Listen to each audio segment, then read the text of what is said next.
ভারতে যুদ্ধ করছিলাম, তখন আমরা ওই মুক্তিযুদ্ধের আড়ালে আমরা সেনা পরিষদের বীজ বপন করি। তখন কিন্তু আর্মি, কারণ আমি জিয়া রহমানকে অনেক আগে থেকে পাকিস্তান একসাথে কাজও করেছি।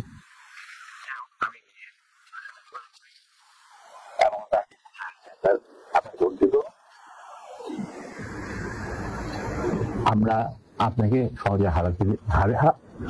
হারাবো না। তখন আস্তে আস্তে আমরা বলি যে আমি এরকম আসল উদ্দেশ্য যে ভারতের, সেটাকে বানচাল করার জন্য এখন থেকে আমরা প্রস্তুতি নিচ্ছি। আপনি কি আমাদের সাথে থাকবেন কি থাকবেন না, সেটা আমাদের তরফ থেকে পাঠানো হয়েছে জানার জন্য। কারণ আমি আপনার সাথে সবচেয়ে ক্লোজ ছিলাম পাকিস্তান আর্মি, সবাই জানে। আচ্ছা, উনি বলেন কি তোমাদের কর্মসূচি? তখন আমি আমাদের কর্মসূচি দিলাম, যেটা 25 বছরের একটা কর্মসূচি ছিল। আমি বললাম যে স্যার, আমাদের সমস্যা হচ্ছে আমরা সবাই প্রায় সমবয়সী, আমাদের একজন সিনিয়র অফিসার দরকার যাকে আমরা ট্রাস্ট করতে পারি, তাকে আমরা কেন্দ্র করে এগিয়ে যেতে চাই এই সেনা পরিষদের কর্মসূচি বাস্তবায়নের জন্য। স্বাধীনতার পর স্বাধীনতা তো করবোই, তারপর পর এই কর্মসূচি আমরা বাস্তবায়ন করবো অন্যান্য সমমনা দেশপ্রেমিকদের সঙ্গে নিয়ে। তখন উনি এটা খুব কেয়ারফুলি আমাদের কর্মসূচি করলেন। তারপরে আমি একদিন গেলাম, উনি বলে যে আমি করলাম, আমি সম্পূর্ণভাবে একমত।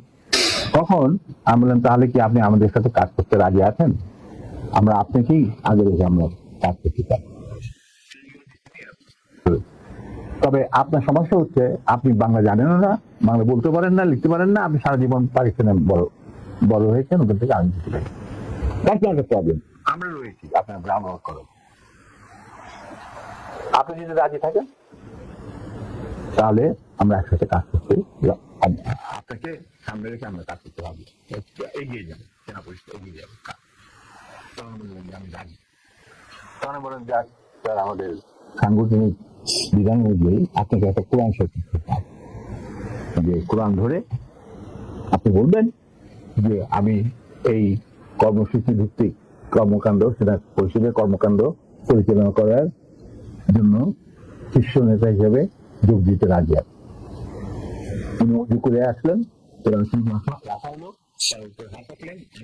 ওর হাতের উপর হাত রাখলেন, তবে শপথ নিলেন। তবে একটা শর্ত থাকতো,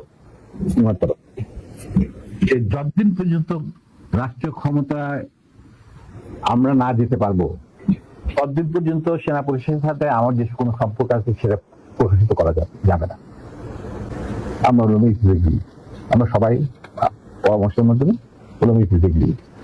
বললো শুধু তুমি আর নূর, এই দুজনের পারমিশন থাকবে আমার সাথে যে কোনো সময় যে কোনো অবস্থায় যোগাযোগ করা। আপনাদের ওই 25 বছরের পরিকল্পনাতেই কি শেখ মুজিবকে ক্ষমতাচ্যুত করার পরিকল্পনা ছিল? অবশ্যই। এই প্রশ্নটা তো আমার মনে হয় তোমার করাই